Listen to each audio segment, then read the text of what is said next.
우리가 잘 아는 유명한 교수님이죠. 이어령 교수님의 수필집 아들이여 이 산하를 이라는 책이 있습니다. 그 수필집에 보면 아주 재미있는 글이 하나 있어요. 어떤 할아버지가 긴 수염을 오랜 기간 가지고 계셨습니다. 그런데 어느 날 손자가 할아버지에게 이런 질문을 하는 거예요. 할아버지, 할아버지는 밤에 주무실 때 그 수염을 어떻게 하고 주무시나요? 이불 속에 넣으시나요? 아니면 이불 밖에 내놓으시나요? 뜻밖의 질문을 받은 할아버지가 가만히 생각해 보았지만 잘 생각이 나지 않아 손자에게 이렇게 대답합니다. 잘 생각이 안 나는데 할아버지가 오늘 밤 잠을 자보고 내일 아침에 얘기해 줄게. 그렇게 대답을 했다는 거예요. 자, 그날 밤 할아버지는 잠자리에 누워서 먼저 수염을 이불 속에 한번 넣어봤어요.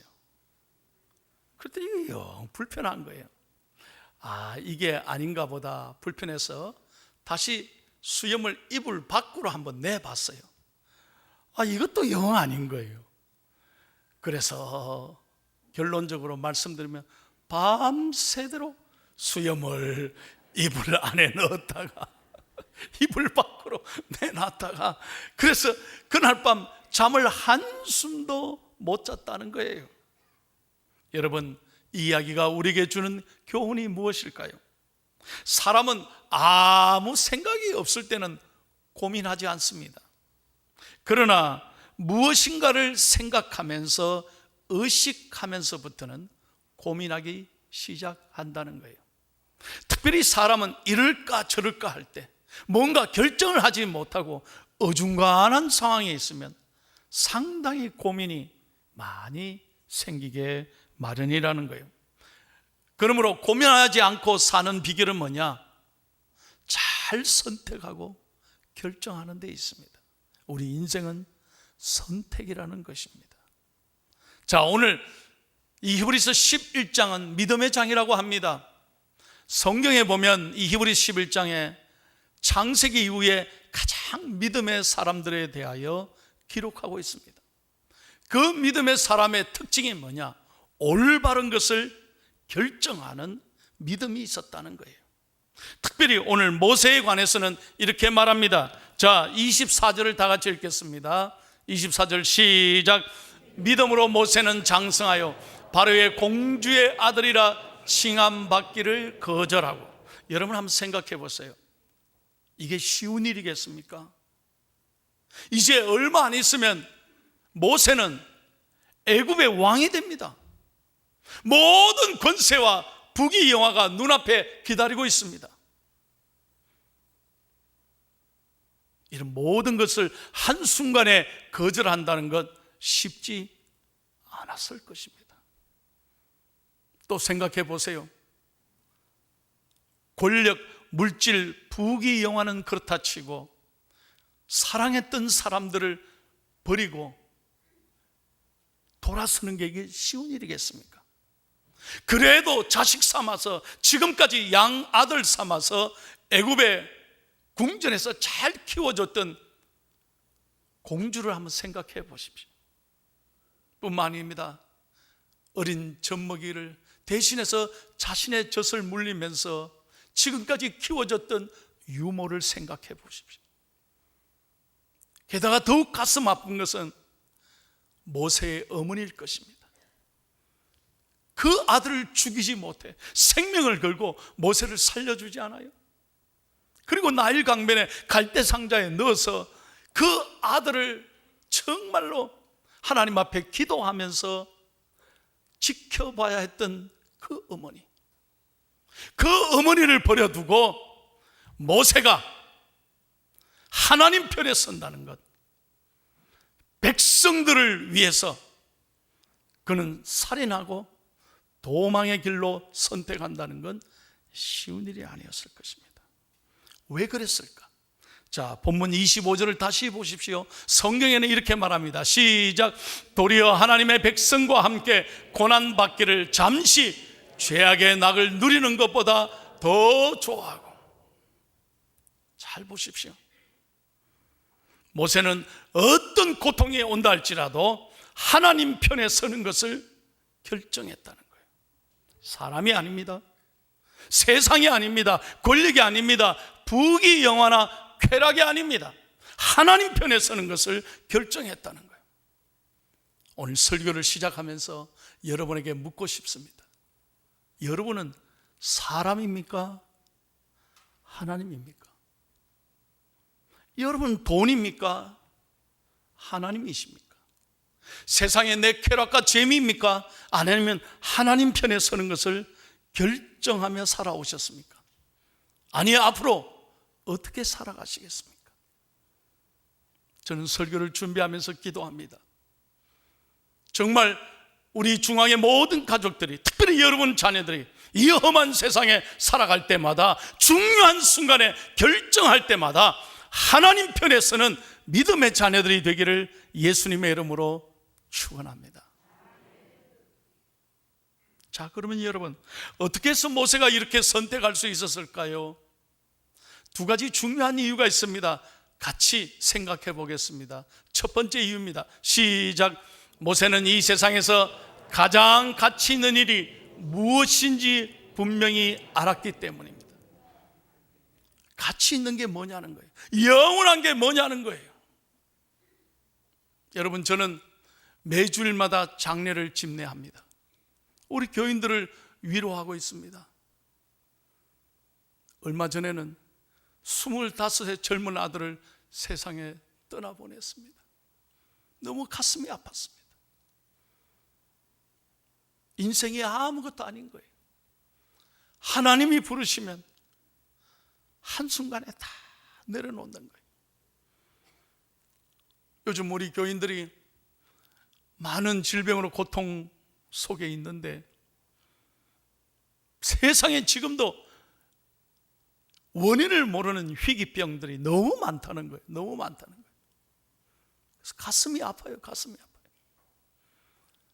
여러분, 우리 인간의 그 권력이나 세상이나 돈이나 학력이나 이 모든 것은 영원한 것이 아닙니다. 오직 영원한 것은 하나님밖에 없습니다. 기독교 신앙은 어중간하게 있는 게 아니에요. 하나님이냐 세상이냐 분명하게 선택하셔야 돼요. 우리 교인들 가운데는 한 발은 세상에, 한 발은 교회, 어중간하게 걸쳐놓고, 그래서 되는 대로, 세상이 흘러가는 대로 뭐 재미있게 살지. 그런 아닙니다. 모세는 가장 중요한 순간에 주저하지 않고 하나님을 선택했습니다. 하나님 편에 섰습니다. 고난받는 것을 주저하지 않았습니다. 넓은 길이 아니라 좁은 길을 선택했다는 거예요. 여러분, 그러면 결론적으로 모세가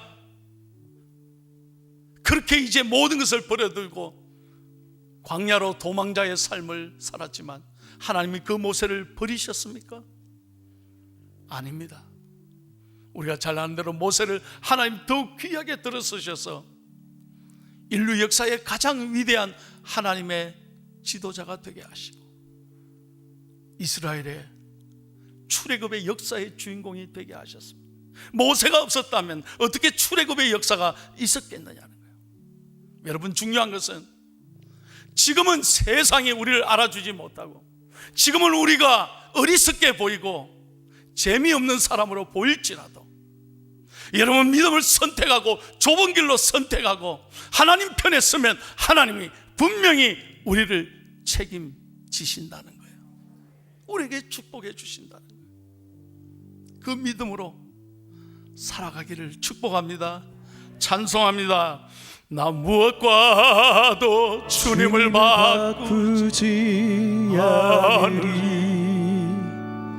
다른 어떤 은혜 구하지 않으리. 오직 주님만이 내 삶의 도우이시니 주의 얼굴 보기 원합니다. 주님 사랑해요. 주님 사랑해요.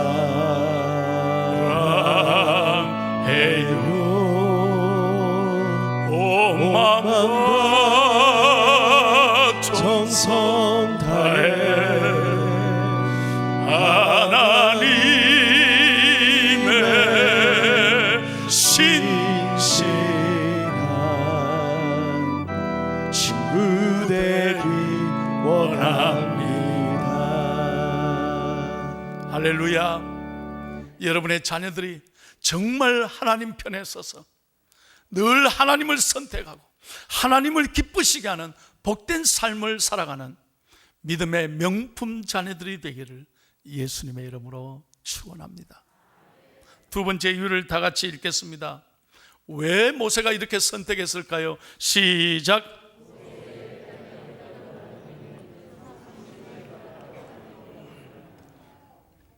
여러분, 우리 하나님은 반드시 상 주시는 하나님이십니다. 26절을 읽겠습니다. 시작. 그리스도를 위하여 받는 수모를 애굽의 모든 보화보다 더 큰 재물로 여겼으니 이는 상 주심을 바라봅니다. 여러분, 우리 모두는 구원받은 하나님의 사람입니다.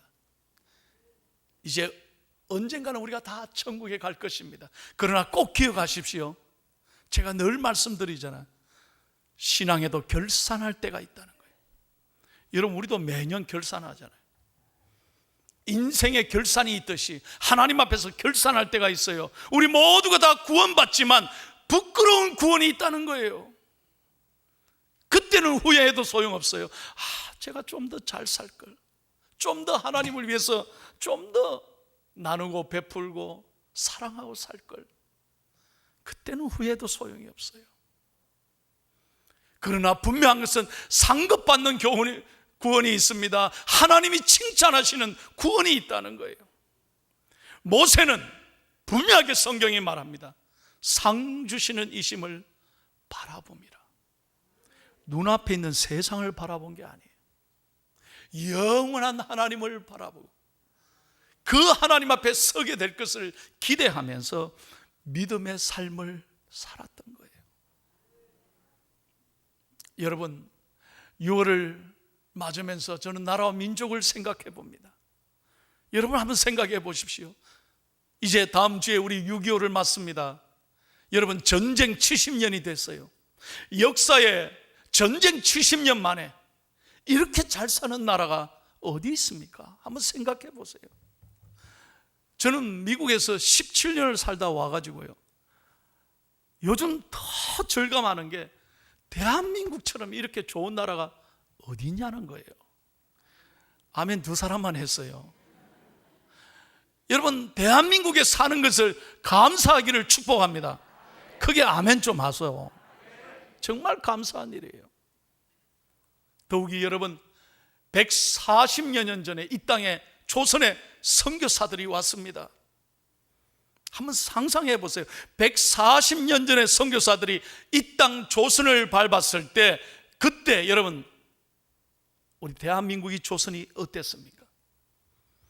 너무나 가난하고 무지하고, 병원이 있습니까? 학교가 있습니까? 사람 대접을 받았습니까? 그때 한 선교사님이 있습니다. 우리가 잘 아는 1884년 미국 북장로교 선교사로서 아펜젤로와 함께 배를 타고 우리나라에 온 언더우드 선교사입니다. 그는 명문대학, 미국의 뉴욕대학을 졸업했습니다. 그리고 뉴욕에 있는 뉴 브론스윅 신학교에 가서 공부를 하는 중에 원래는 인도로 선교를 가려고 했습니다. 그런데 어느 날 조선에 대한 이야기를 듣습니다. 조선에 당시 2300만 명, 조선의 2300만 명이 너무나 가난하고 병들고 무지하고 너무 고통 속에 있다. 처음으로 조선이란 말을 듣습니다. 그런데 그 선교사의 마음에 하나님이 감동을 줘서 그는 인도로 가는 것을 포기하고 조선에 옵니다. 조선에 왔으나 여러분 이 땅이 어땠습니까? 여전히 싸우고 모든 우리의 선조들은 가난하고 병들고 전염병이 돌아다니고 배우지 못하고 인간 대접을 받지 못했습니다. 그때 당시 선교사들이 들어왔을 때 선교사들은 환영받지 못하고 많은 환난과 핍박을 받았습니다. 언더우드 선교사에 저는 기도를 미국에 가서 자필로 쓴 기도문을 보면서요 얼마나 제가 감동을 받았는지 몰라요. 번역해서 제가 소개하겠습니다. 언더우드 선교사가 기도를 본국에 보냈습니다. 이 기도를 써서 그것이 미국에 지금 그대로 보관하고 있어요. 한번 여러분에게 영상으로 제가 소개하겠습니다. 잘 보십시오. 이 땅에 온 선교사가 조선에 와서 살면서 한 기도입니다. 오 주여, 지금 아무것도 보이지 않습니다. 메마르고 가난한 땅, 나무 한 그루 시원하게 자라 오르지 못하고 있는 이 땅에 저희들을 옮겨와 앉히셨습니다. 그 넓고 넓은 태평양을 어떻게 건너왔는지 그 자체가 기적입니다. 주께서 붙잡아 뚝 떨어뜨려 놓으신 듯한 이곳, 지금은 아무것도 보이지 않습니다. 보이는 것은 고집스럽게 얼룩진 어둠뿐입니다. 어둠과 가난과 인습에 묶여있는 조선 사람뿐입니다. 그들은 왜 묶여있는지도 고통이라는 것도 모르고 있습니다. 고통을 고통인 줄 모르는 자에게 고통을 벗겨주겠다고 하면 의심하고 화부터 냅니다. 조선 사람들의 속셈이 보이지 않습니다. 이 나라의 조정관리들의 내심도 알 길이 없습니다. 가마를 타고 다니는 여자들을 영영 볼 기회가 없으면 어쩌나 싶기도 합니다. 조선의 마음이 보이지 않습니다. 그리고 저희가 해야 할 일이 보이지 않습니다. 그러나 주님 순종하겠습니다. 겸손하게 순종할 때 주께서 일을 시작하시고 그 하시는 일을 우리의 영적인 눈으로 볼 수 있는 날이 올 줄을 믿습니다. 히브리서 11장 1절, 믿음은 바라는 것들의 실상이요 보이지 않는 것들의 증거라고 하는 말씀을 따라 조선의 믿음의 앞날을 볼 수 있게 될 것을 믿습니다. 지금은 우리가 서양 귀신 양기자라고 손가락질을 받고 있사오나 자신들과 우리 영혼이 하나임을, 하늘나라의 한 백성 한 자녀임을 알고 눈물로 기뻐할 날이 있음을 믿나이다. 학교도 없고 그저 경계와 의심과 멸시와 천대만이 가득한 곳이지만 이곳이 머지않아 은총의 땅이 되리라는 것을 믿습니다. 주여, 오직 제 믿음을 지켜주소서. 여러분, 그 당시 최고의 명문의 수재들이 이 땅에 와서 복음을 전하다가 수많은 사람들이 생명을 잃었습니다. 서울에 가면 양화대교 밑에 양화진이라고 선교사의 묘가 있습니다. 한번 꼭 가보세요. 이 땅에 와서 정말 우리 조선을, 대한민국을 사랑하다가 복음을 전하다가 전염병으로, 가난과 아픔으로, 핍박으로 그들은 이 땅에서 생명을 바쳤어요. 그런 헌신과 사랑과 믿음이 있었기에 대한민국이 복음 140년 만에 오늘 이렇게 축복을 받고 새벽 기도가 살아있는 교회가 되고 선교를 미국 다음으로 최고로 선교사를 많이 파송하는 나라가 되고 한국 교회가 이렇게 부흥한 줄로 분명히 믿습니다. 하나님의 은혜라는 거예요. 하나님 은혜. 이 믿음의 사람 때문에 하나님이 대한민국을 이렇게 복을 주셨다는 거예요. 그 가운데 제가 재밌는 얘기를 하나 소개할게요. 선교사님들이 그때 파란 눈을 가진 선교사님들이 우리 조선에 와서 보니까 조선의 양반들이 다 갓을 쓰고 있잖아요. 그래서 선교사님들이 이렇게 물었어요. 여보세요, 그게 뭐예요? 그러니까 갓입니다. 그러니까 선교사님들이 깜짝 놀라서 갓? 오, 갓. 조선 사람들은 하나님을 머리에 이고 있군요. 하나님이 사랑하는 사람이라는 거예요. 오, 또 물었습니다. 하나님이 사랑하시는 그대 나라의 이름이 뭡니까? 한문으로 어떻게 씁니까? 그러니까 조선, 한번 한번 보세요. 조선, 아침 조자에 깨끗할 선입니다. 선교사는 더욱 놀랐습니다. 이야, 아침의 나라, 모닝캄이구나. 아, 조선이 그런 뜻이구나. 그런데 그분이 땅에다가 한문을 하나하나 쓰는데 더 놀란 거예요. 조자를 딱 쓰는데 십자가부터 딱 그리는 거예요. 그리고 날일자를 하고 또 십자가 딱 그리고, 그 다음에 달 월자를 딱 쓰고. 이야, 조선은 아침에도 십자가, 저녁에도 십자가구나. 와우, 십자가를 사랑하는 나라구나. 그 다음에 선자를 여러분 잘 보세요. 선자는 뭡니까? 물고기 어자에다가 어린 양인 거예요. 오, 물고기 오병이어. 이 물고기는 익투스거든요. 이 물고기는 예수 그리스도를 상징하는 거예요. 그러니까 야, 예수 그리스도가 우리의 주인이고 양은 어린 양, 하나님의 어린 양 대신 예수님이 우리의 구세주라는 뜻이구나, 이 말. 그래서 선교사가 조선은 하나님이 참 사랑하는 나라다는 거예요. 확신을 갖게 됐다는 거예요. 그래서 생명을 바쳤다는 이야기가 있어요.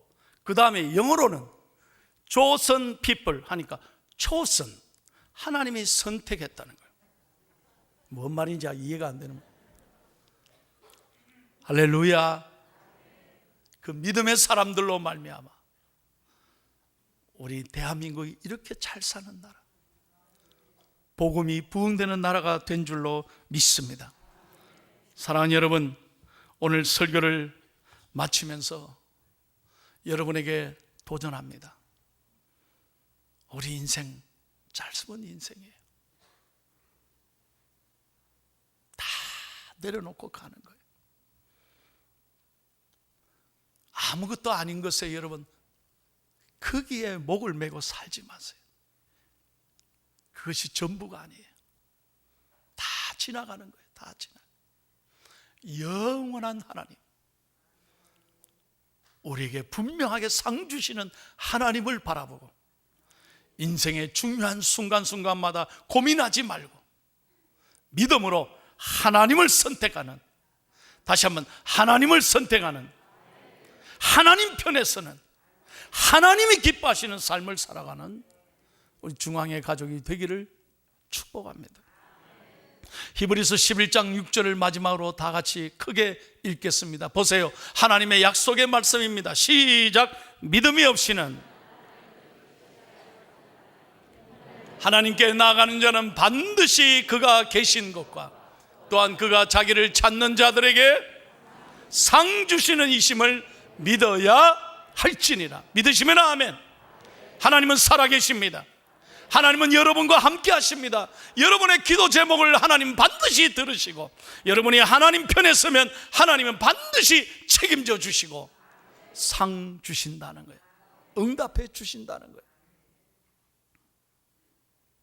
그러므로 사랑하는 중앙의 가족들이 정말 하나님 앞에 자랑스럽게 살아가기를 저는 축복합니다. 자랑스럽게 살아요. 흔들림 없이 한결같이 믿음으로 살아가셔서 여러분의 삶의 자리에 하나님의 은혜가 늘 넘치고 우리 모두가 하나님 앞에 섰을 때 칭찬과 인정과 상급을 받는 믿음의 사람들이 다 되기를 예수님의 이름으로 축원합니다.